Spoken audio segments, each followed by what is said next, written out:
Magandang balita po. Iyon, may magandang balita po tayo mga kababayan. Alam niyo po ba na itong si Batang Marcos, itong si Sandro Marcos ay nais gawing libre ang kuryente ng mga Pilipinong mababa ang kinukonsumo sa kuryente. Yan po ay napakagandang balita po yan. Dahil po ang totoo niyan, sa pagkabata nito, talagang nararamdaman natin yung kanyang concern sa mga hinaing ng ating mga kababayan.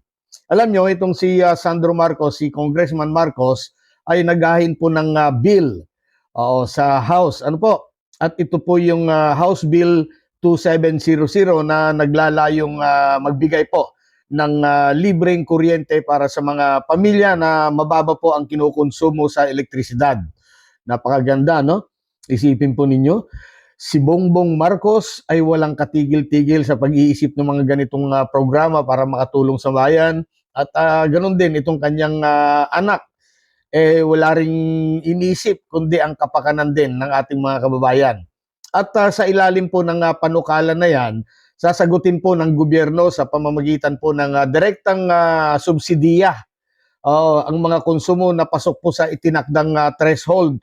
At habang aalisin din naman ang value-added tax sa mga naturang singil sa kuryente. Napakagaling. Biruin mo sa murang edad na yan ni Sandro Marcos, talagang ang mga kababayan po natin ang laging iniisip. Ayon pa rin sa mambabatas, layunin ng hakbang na maibsan ang pasanin na gastusin ng mga pamilyang may minimal na paggamit nga ng kuryente. Lalo na po sa gitna ng patuloy po na pagtaas ng presyo ng mga bilihin at serbisyo. Yan, napakagaling. Pero sa kasalukuyan, inaasahang dadaan po muna sa committee ang panukalang yan para po ay mabigyan po ng tamang pagsusuri, pag-aaral at deliberasyon ng mga kapwa mambabatas doon po sa House of Representatives. Ayan po ang napakagandang balita, no? Aantabayanan po natin. Oo. Mga kababayan, ito po ay napakagaling, napakagandang programa po itong gagawin po o kaya proposal ng Batang Marcos. Sabi ko po sa inyo oo, si Sandro Marcos ay kagaya din ng kanyang ama na si PBBM na ang concern, ang iniisip lagi ay ang pagbibigay ng kaginhawaan sa bawat Pilipino.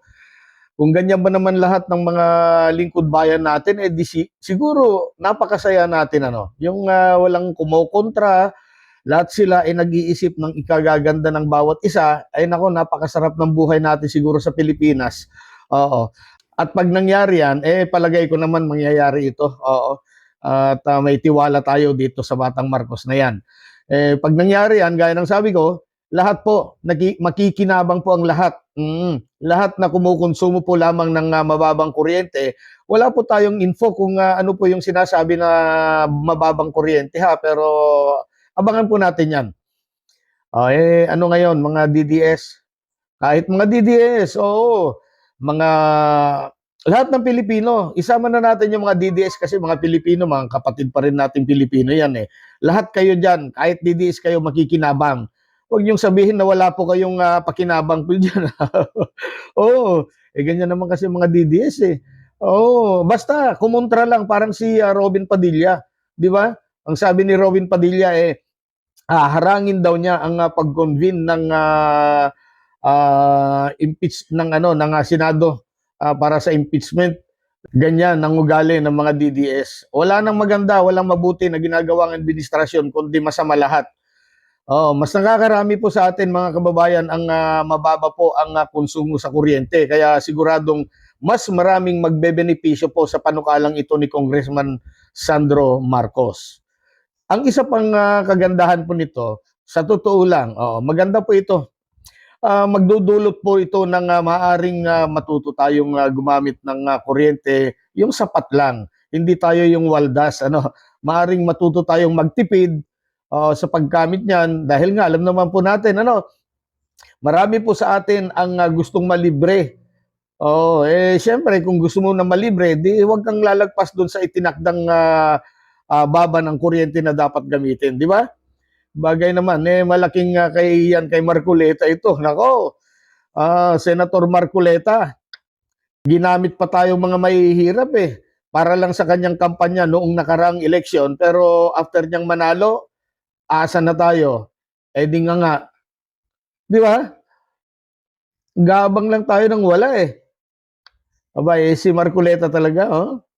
At habang abala po si Senator Marcoleta, abala po siya ngayon Abalang-abala, busy-busy po siya sa pakikipagbrasuhan kay Senator Lacson. Pero tayong mga pinangakuan, nako, pinangakuan tayo ng libreng kuryente, dilat na ang mata, wala tayong mahintay, ni Hani Ho, wala Kaya mga kababayan, ito po ang pansinin po ninyo.